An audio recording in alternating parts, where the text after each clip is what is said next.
Okey, kenapa saya tuil sedikit dia punya motherboard ni keluar. Saya cabut dulu bateri dia. Kenapa saya mesti tuil sedikit supaya dia punya telefon ni hilang masalahnya. Okey, di sini saya nak beritahu. Okey, saya buka semua ni. Okey, satu lagi jap.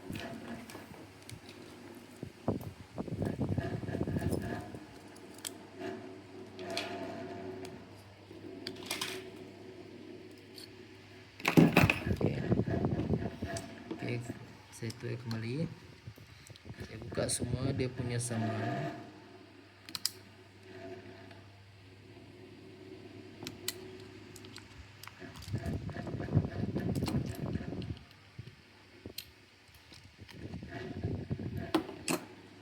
Okay. Kalau tuan-tuan tengok dia punya konektor ni, dia ada pelbagai konektor kat sini. Okay, ini yang ni satu, yang ni satu dan yang ni satu. Okay.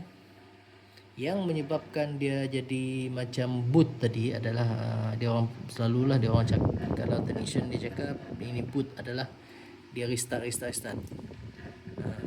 Kadang-kadang dia ada dua sahaja masalah. Satu adalah masalah motherboard. Satu lagi yang saya dapat tahu kenal pasti adalah ni. Yang ni. Okey, saya tunjukkan. Okey, benda ni tuan-tuan. Okey, benda ni.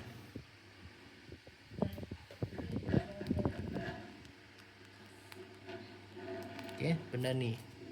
Okey, tuan-tuan perlu tukar benda ni. Okay. Ini adalah button untuk satu adalah power, yang ni adalah volume up dan volume down, dua ni. Okey, yang ni tak pastilah kalau yang macam ni dia mungkin yang ni up, yang ni down.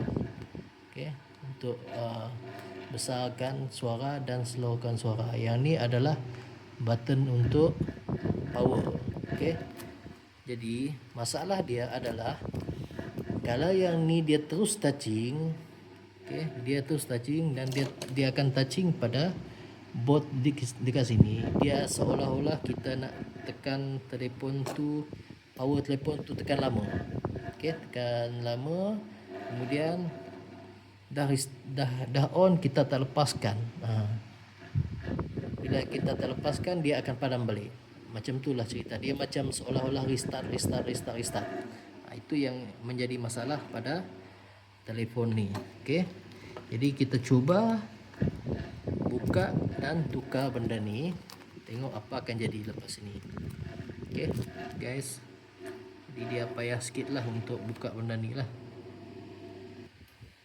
Okey, yang ni adalah fingerprint. Yang ni adalah fingerprint untuk jari kita lah.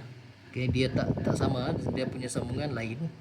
Dia tak sama dengan power tadi, butang tadi.